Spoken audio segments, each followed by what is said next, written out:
Assalamu alaikum, my name is Amirul Ridwan, and in this video I'll be doing a summary of my paper with the topic on interest and its abolition. In my paper I discuss about the concept of zero interest or interest-free economic system. I gathered perspectives from both sides of Islamic scholars and conventional scholars. After discussing their views, I made a short comparative review and concluded on moving forward with such economic system implemented in other countries. Under the Islamic perspectives, Ahmad and Hassan was the first paper I looked at, and they firstly talked about the prohibition of riba from sources such as Quran, Sunnah, Hadith, Sharia law, and so on. It is mostly understood that riba should be avoided as much as possible, as it may cause problems to ourselves and in our society. They also made a comparison between the conservatives and modernist views on riba. They mentioned that the key purpose between Islamic banking is to provide financial facilities by designing financial instruments conforming to the Islamic law. Thus, however riba is being defined as, there must be an effort to remove it nonetheless.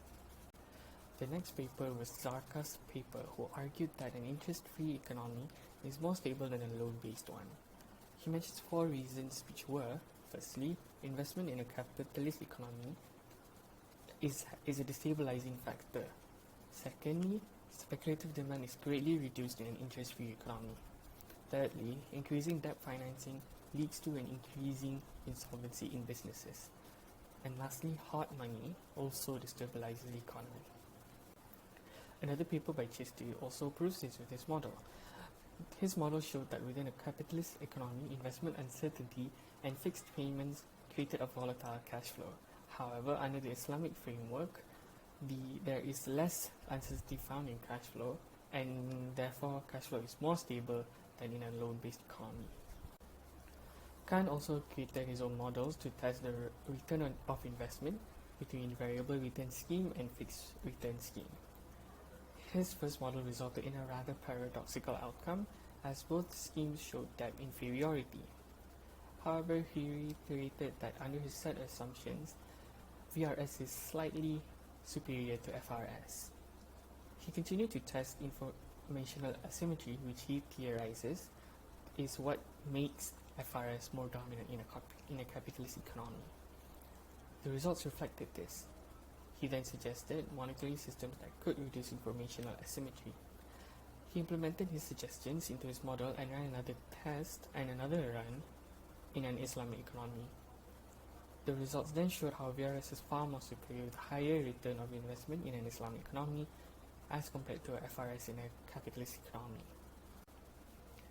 Moving on to the conventional scholars, most of their arguments are regarding the zero interest rate policy, ZIRP, and how it has affected countries in Europe and most importantly Japan.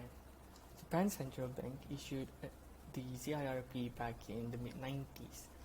After decades, Japan is now at negative interest rate with a lot of indebtedness. Countries in Europe has also issued ZIRP out of desperation. Fujiki and his team wrote a paper on options of monetary policy under the zero interest rate economy using Japan as their base of discussion. They found that ZIRP-based economy could not stand any additional monetary policies, especially since ZIRP itself is dangerous as it leads to a liquidity trap. Wilson also did an evaluation of the policy's effectiveness and found that it is only effective for a short run but not for a long run. With the current pandemic outbreak, the USA and the UK has also been pushed to a near zero interest rate in hopes of diminishing any future losses and promote cash flow in the country. Rubin, an economics professor in New York University Stern School of Business, considers the ZIRP, quantitative monetary easing policy, and many other recent policies as unconventional economic methods. He finds this concerning as many countries might follow suit and there could be no room for recovery. I also had a look at Angrick and Nemoto's analysis on the negative interest rate policy and on its effectiveness, benefits, and risks. They found that the NIRP is ineffective and has very little benefits as compared to risks. The example using Sweden in 2009 and Japan in 2006. NIRP will drive monetary market rates dramatically and indefinitely under the zero interest rate. Chen, however, found a dissimilar result in his paper. He studied the effects of the zero interest rate policy through a different model with two different approaches. The paper develops a new approach to ZIRP modeling. He noticed that it would be effective for economic growth to raise the Federal Reserves to sustain a zero interest rate over a long term. In conclusion, it is clear that there is distinction between the Islamic scholar's perspective and conventional scholars' perspective on the ideas of abolishing interest or zero interest economy. Moving forward, with more countries falling into the ZIRP or NIRP trend, economics might reconsider their current economic framework and may find inspiration from Islamic sources. Thank you, that is all for my video.